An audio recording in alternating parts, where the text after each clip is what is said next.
മസ്തിയില്ലാത്ത മസ്താനി. ദേ വന്നു ദാ പോയി. ഇതൊക്കെ ഏഷ്യാനെറ്റ് തന്നെ മസ്താനിയെ ട്രോളി ഇൻ്റർവ്യൂ അടിച്ച സ്ക്രീൻഷോട്ടുകളാണ് തംബ്നെയിൽസിന് ഞാനിവിടെ വെച്ചിട്ടുള്ളത്. ബിഗ് ബോസ് എന്ന് പറഞ്ഞു കഴിഞ്ഞാൽ അത്ര ഈസി ആയിട്ടുള്ളൊരു ഷോ അല്ല. നമുക്കൊരു കേക്ക് വാക്ക് അല്ല ബിഗ് ബോസ് എന്ന് പറയുന്നത്. അതിനകത്ത് കയറി അത് എക്സ്പീരിയൻസ് ചെയ്ത് നമ്മൾ ആ ഒരു ആംബിയൻസുമായിട്ട് അഡാപ്റ്റ് ചെയ്ത് പിന്നെ നമ്മളവിടെ എങ്ങനെ സർവൈവ് ചെയ്യുന്നു എന്നുള്ളതൊക്കെ ഭയങ്കര എന്താ പറയുക, വേറൊരാൾക്ക് എക്സ്പ്ലെയിൻ ചെയ്ത് കൊടുക്കാൻ പറ്റാത്ത രീതിയിലുള്ള ഒരു ഫിനോമിനനാണ്.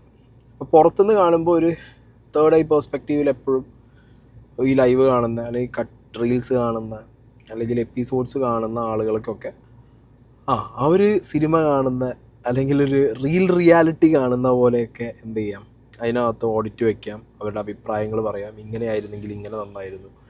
ആൻഡ് കാണുന്നവരുടെ ശ്രദ്ധയ്ക്ക് നിങ്ങളെ കാണിക്കുന്നതേ നിങ്ങൾ കാണുന്നുള്ളൂ. ഓക്കെ, നിങ്ങളെ കാണിക്കാത്തതൊന്നും നിങ്ങൾ കാണുന്നുമില്ല. അപ്പോൾ അങ്ങനത്തെ ഒരു സംഭവമാണ് ബിഗ് ബോസ് എന്ന് പറയുന്നത്. അപ്പോൾ അത്ര ഈസി അല്ല പരിപാടി എന്നുള്ളത് ഇപ്പോൾ മസ്താനിക്കും മനസ്സിലായി കാണും. ഓക്കെ, അങ്ങനെ മസ്താനി പുറത്തിറങ്ങുന്നു. എനിക്ക് കുറേ പേര് ഒരു റീൽ അയച്ചു തരാണ്. അത് ഈ രേണു സുധിയുടെ ഫാൻ പേജിലാണ് ആ റീല് വന്നിട്ടുണ്ടായിരുന്നത്. അതായത് മസ്താനിയുടെ പാസ്റ്റ് റിലേറ്റഡ് ആയിട്ട് ഉമ്മയൊക്കെ റിലേറ്റഡ് ആയിട്ട് കുറച്ച് അലിഗേഷൻസ് പറഞ്ഞിട്ടുള്ള ഒരു റീലാണത്. ഞാനത് കിട്ടി, ഞാനത് ഫുള്ള് കണ്ടു, കമൻറ്റ് ബോക്സിലൂടെ പോയി നോക്കി.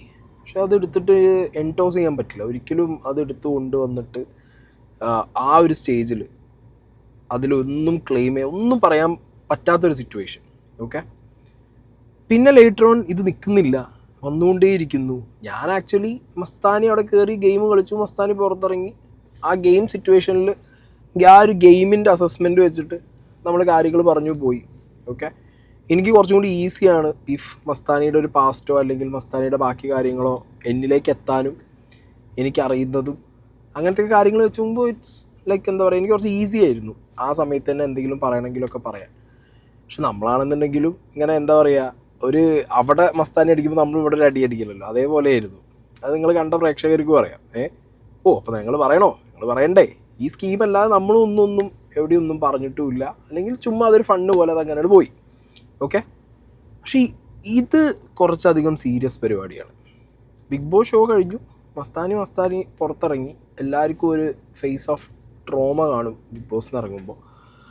അതിൻ്റെ കൂട്ടത്തിലേക്ക് ഇതെന്തായി, ഈ മസ്താനിക്കുള്ളൊരു എക്സ്ട്രീം ഹെയ്റ്റ് ഉണ്ട്.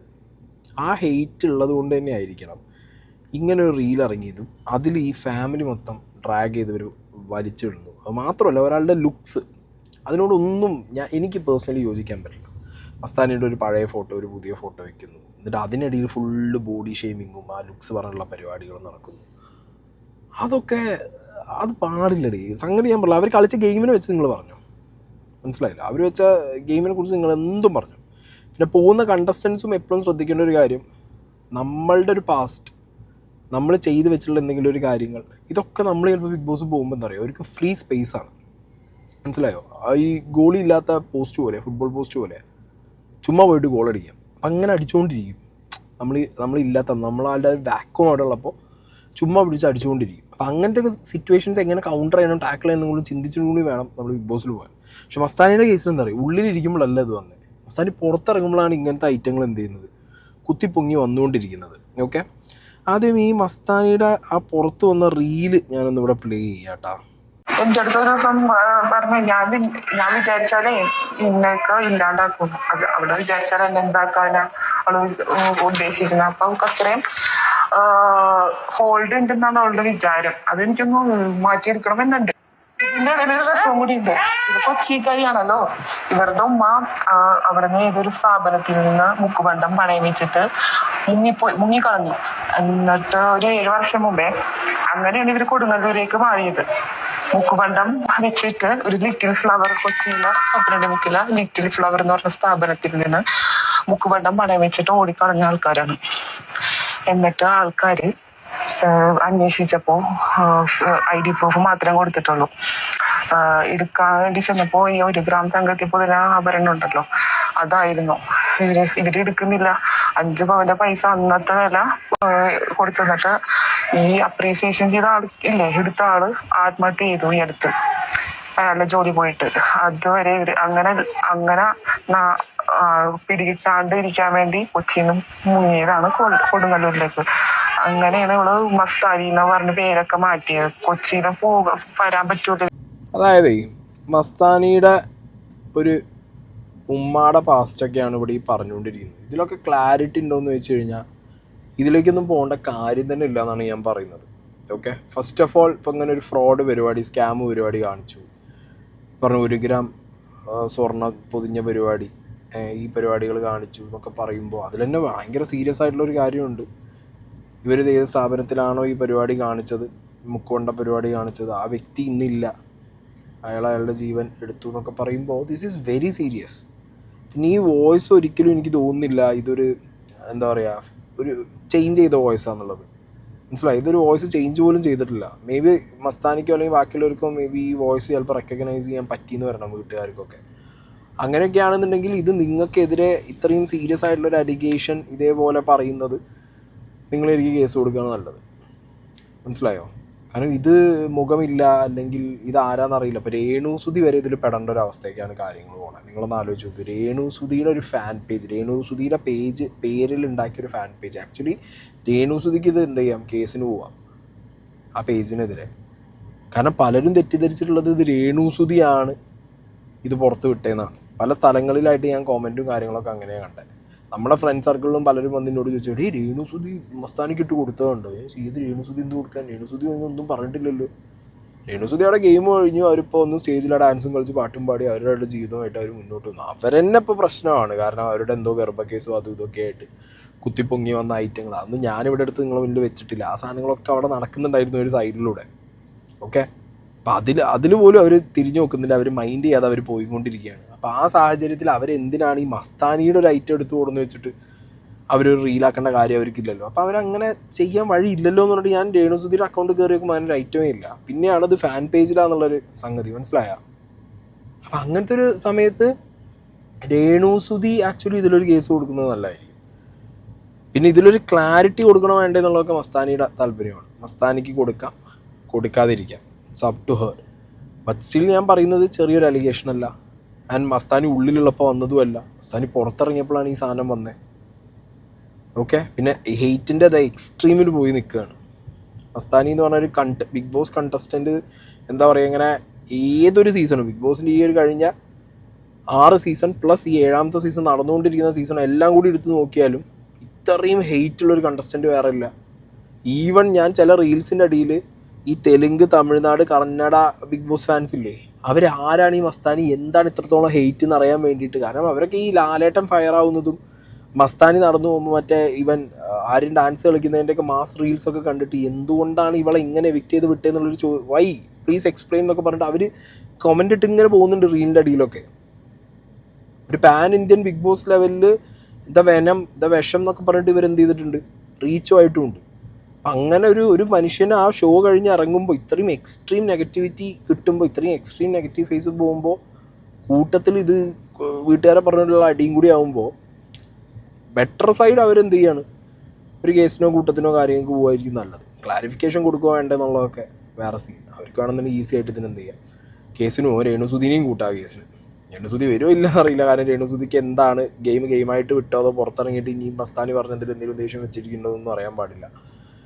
എന്താണെങ്കിലും ഈ പറഞ്ഞ കാര്യങ്ങളെന്ന് പറഞ്ഞാൽ വളരെ സീരിയസ് ആയിട്ടുള്ള പരിപാടികളാണ്, വളരെ സീരിയസ് അലിഗേഷനാണ്. ഇനിയിപ്പോൾ ഞാൻ ആലോചിക്കുന്നത് ഇതിൻ്റെ പിന്നിൽ ഏതെങ്കിലും ചാനലുകാർ അത്യാവശ്യം മസ്താനി ഉറപ്പിച്ചിട്ടുണ്ട്. ഇവിടുത്തെ ഓൺലൈൻ മീഡിയാസിനും ചാനലുകാരും ആ സ്പേസിലിരിക്കുന്ന ആളാണ്. മസ്താനി കോ എക്സിസ്റ്റ് ചെയ്യേണ്ട സ്പേസാണ് ഇവിടുത്തെ ബാക്കി ഓൺലൈൻ ചാനലുകളും ബാക്കി അവരുടെ മുഖങ്ങളൊക്കെ.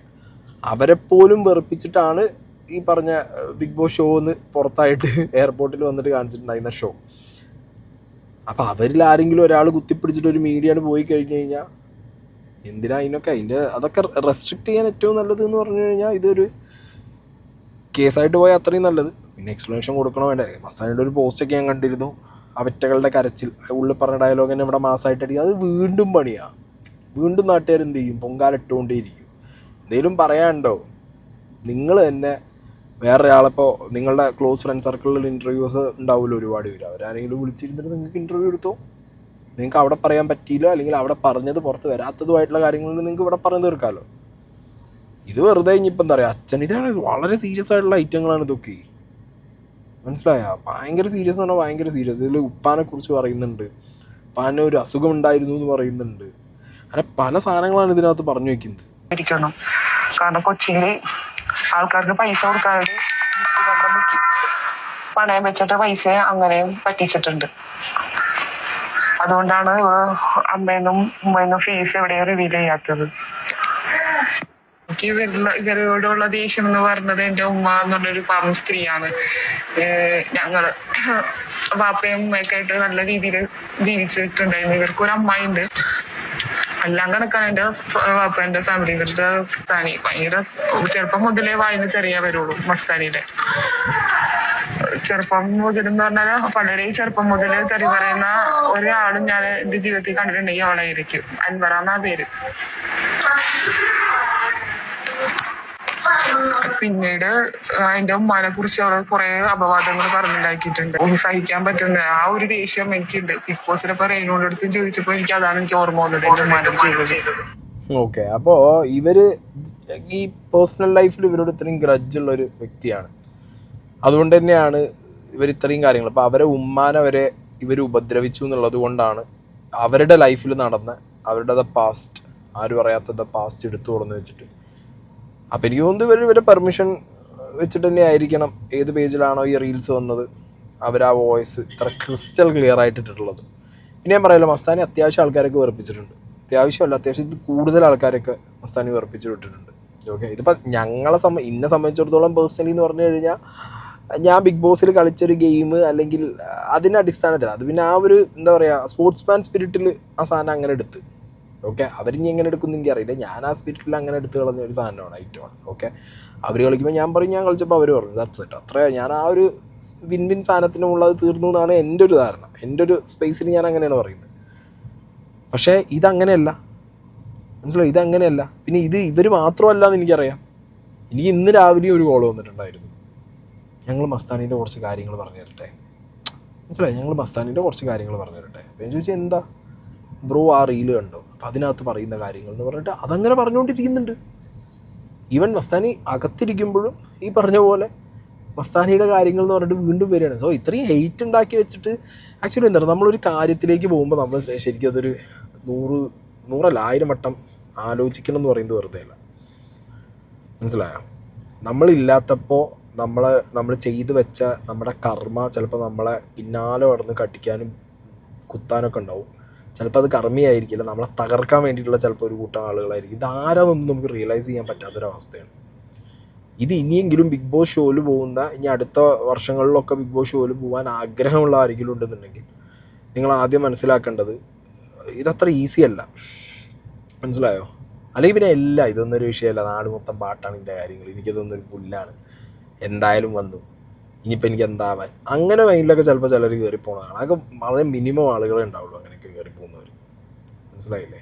അല്ലാതെ ഇങ്ങനത്തെ എന്താ പറയുക, ഒരു ആരും അറിയാത്തൊരു അൺനോൺ പാസ്റ്റുള്ള ഒരാൾ കയറിപ്പോയി. ഇപ്പോൾ നമുക്ക് പറയാം അനീഷ് ഒരു കോമണറാണ്, അനീഷിന് ആർക്കും അറിയില്ല. അനീഷ് കയറിയപ്പോഴാണ് സെൽമീത ആൻസറും ബാക്കി പരിപാടികളൊക്കെ വന്നത്. അനീഷിന് ഞാൻ ഇന്നേ വരെ അനീഷിൻ്റെ ഒരു പാസ്റ്റോ കാര്യങ്ങളോ പുറത്തു വന്നതായിട്ട് എൻ്റെ അറിവിലില്ല, എവിടെയും ഒന്നുമില്ല. മനസ്സിലായില്ലേ? അപ്പോൾ ചില ആളുകളുടെ ധൈര്യം അതായിരിക്കും ഉള്ളിൽ കയറി പോകുമ്പോൾ. ചിലർ ചിന്തിക്കണം പോണതിൻ്റെ മുന്നേ എന്താവും, എങ്ങനെയാവും, എന്തെങ്കിലും സീനുകൾ വരുമോ, എന്തെങ്കിലുമൊക്കെ ആരെങ്കിലുമൊക്കെ പറയാൻ നിൽക്കുന്നുണ്ടോ. പക്ഷെ മസ്താനീൻ്റെ കേസിൽ ഉള്ളിലുള്ളപ്പോഴേക്ക് ആ വിഷയമാണ് ഇപ്പോൾ പുറത്തിറങ്ങിയിട്ടുള്ളത്. പുറത്ത് ഇറങ്ങിയിട്ടാണ് അടി പൊട്ടിക്കൊണ്ടിരിക്കുന്നത്. ഉള്ളിൽ ഇത്രയല്ല, ഉള്ളിൽ കളിച്ച ഗെയിം വെച്ചിട്ടുള്ള ഒരു ഹെയ്റ്റാണ്. മനസ്സിലായില്ലേ? പക്ഷെ പുറത്തിപ്പോൾ അതുക്കും മേലെയാണ് പോയിക്കൊണ്ടിരിക്കുന്നത് കാര്യങ്ങൾ എന്താണെങ്കിലും. ഈ പറഞ്ഞ പോലെ ബിഗ് ബോസ് ആണ്, ഇതൊക്കെ അനുഭവിക്കണം, എല്ലാം അനുഭവിക്കേണ്ടി വരും. കാരണം അതിനകത്ത് കയറി കഴിഞ്ഞ് കഴിഞ്ഞാൽ നമ്മളുടെ എന്താ പറയുക പ്രൈവസി ബാക്കിയുള്ളവരുടെ മുന്നിൽ കൊടുക്കുകയാണ്, ഓപ്പൺ ചെയ്ത് വിടുകയാണ്. പിന്നെ നമുക്ക് പ്രൈവസി ഇല്ലല്ലോ അവിടെ. ലൈഫിലെ പ്രൈവസി അവിടെ തീർന്നു, അവിടെ ഫുൾ സ്റ്റോപ്പാണ് പിന്നെ ആ പ്രൈവസിക്ക്. അപ്പോൾ പിന്നെ ആ പ്രൈവസി റീഗെയിൻ ചെയ്യണമെന്നുണ്ടെങ്കിൽ it takes hell lot of time, കുറേ സമയം പിടിക്കും. പോയ ക്രെഡിബിലിറ്റി തിരിച്ചു കിട്ടണമെങ്കിൽ കുറേ സമയം പിടിക്കും. അതൊരു ടൈം ടേക്കിംഗ് പ്രോസസ്സാണ് ശരിക്കും. മനസ്സിലായില്ലേ? അത് ഭയങ്കര നമ്മൾ എന്താണെന്നുള്ളത് നമ്മൾ അവിടെയും ജെന്യൂനായിട്ട് നിന്നു, പുറത്തും നമ്മൾ ജെന്യൂനായിട്ട് നിൽക്കുകയാണെങ്കിൽ ആ ടൈം കുറച്ച് കുറയും. ഇപ്പം ഞാൻ എൻ്റെ കാര്യത്തിൽ ഉണ്ടായൊരു അനുഭവം ഞാൻ പറയാമല്ലോ. എനിക്ക് ഭയങ്കര ഹാപ്പി, ഭയങ്കര പോസിറ്റീവ്, എന്താ പറയുക, കുറേ എന്നാലും എനിക്ക് ഞാൻ എന്ന വ്യക്തിയെ എക്സ്പെക്റ്റ് ചെയ്തു ആളുകൾ എന്നുള്ളത്, അതായത് ആ സീക്രട്ട് ഏജ് എന്ന് പറഞ്ഞ എൻറ്റിറ്റിയെ എക്സ്പെക്റ്റ് ചെയ്തു എന്നുള്ളൊരു സംഗതി, ആ ഒരു സാധനം ഒഴിച്ചു വെച്ചാൽ ബാക്കി ഇപ്പോൾ ആളുകളാണെന്നുണ്ടെങ്കിലും they are okay with me. ഞാൻ ഇങ്ങനെയാണ്, അല്ലെങ്കിൽ ഞാൻ ഒരു എന്താ പറയുക അത്ര വലിയ ഉപദ്രവകാരി അല്ലെങ്കിൽ അവർ പറയുന്ന പോലത്തെ ഒരു ഐറ്റം അല്ല, അങ്ങനെ എല്ലാന്നൊക്കെ റിയലൈസ് ചെയ്യുമ്പോൾ ഓക്കെ, പീപ്പിൾ ആർ ഓക്കെ. എന്താ പറയുക, അത് ഒരു ഇത് കയറി വരാത്ത കുറേ ആൾക്കാർ എനിക്കറിയാം. സീസൺ 1 മുതൽ സീസൺ 6 വരെ ഞാൻ നോക്കുമ്പോൾ ഇപ്പോഴും ഈ ബിഗ് ബോസിൻ്റെ ആ ഒരു ലൂപ്പിൽ അതിൻ്റെ ട്രോമയിൽ നടക്കുന്ന ലൈഫ് പോയ ഒരുപാട് പേരുണ്ട്. മനസ്സിലായോ? വർക്ക് പോയ ലൈഫ് പോയ ഒരുപാട് പേരുണ്ട്. അവർക്ക് ലിറ്ററലി പുറത്തിറങ്ങി വേറെ ആളെ മുഖത്ത് പോലും നോക്കാൻ ഭയങ്കര ടെൻഷനായിരിക്കും. ട്രസ്റ്റ് ഇഷ്യൂസ് ഉള്ള ആളുകളുണ്ടാവും, ഇപ്പോഴും ആ ട്രോമയിൽ കൂടി പോകുന്ന ആളുകളുണ്ട്. എത്ര പേരെ അറിയും? ഇഷ്ടംപോലെ ആളുകളുണ്ട്. ലൈഫ് സെറ്റിലായവരും ഉണ്ട് കേട്ടോ. എന്നെ സംബന്ധിച്ചിടത്തോളം ഐ എം വെരി ഹാപ്പി. ലൈഫൊക്കെ എപ്പോഴോ ജിങ്ക് സെറ്റിലാണ്. അങ്ങനെയുള്ളവരും ഉണ്ട്. പക്ഷേ ബാക്കിയുള്ളവരുടെ നമ്പറാണ് കൂടുതൽ. സക്സസ് ആയവരുടെ എണ്ണോ അല്ലെങ്കിൽ സക്സസ്ഫുള്ളി മെൻ്റലി ആൻഡ് മോണിറ്ററി ഒക്കെ സക്സസ് ആയവരുടെ എണ്ണം കുറവും, അല്ലാത്തവരുടെ എണ്ണമാണ് കൂടുതൽ. അപ്പോൾ ഡൂ തിങ്ക് ഒരു സെലിബ്രിറ്റി സ്റ്റാറ്റസ് കിട്ടും, പെട്ടെന്നൊരു ഫെയിമിലേക്ക് എത്തും എന്നുള്ളത് ഒക്കെ നിങ്ങൾ ചിന്തിച്ചിട്ടായിരിക്കണം ബിഗ് ബോസ് പറഞ്ഞൊരു ഓപ്ഷൻ എടുത്ത് വെക്കാൻ പോകുന്നത്. But really have A deep thinking, ഡീപ്പായിട്ട് ചിന്തിക്കണം ആ ഒരു ഷോയിൽ പോകുന്നതിന് മുമ്പ്. ബിക്കോസ് അത് എന്ത് രീതിയിൽ നിങ്ങളെ ലൈഫിൽ എഫക്റ്റ് ചെയ്യും, നിങ്ങളെ മാത്രമല്ല നിങ്ങളെ ചുറ്റുപാടുള്ളവർ, ഫാമിലി ഒക്കെ എഫക്റ്റ് ചെയ്യാൻ പോകുന്നൊരു ഐറ്റമാണ്. ഓക്കെ, സോ എന്താണെങ്കിലും മസ്താനി ഇനി എങ്ങനെയാണ് ഇതിനൊക്കെ റിപ്ലൈ ചെയ്യുക, എന്ത് രീതിയിലുള്ള റിപ്ലൈ ആയിരിക്കും എന്നൊന്നും അറിയാൻ പാടില്ല. Let's see.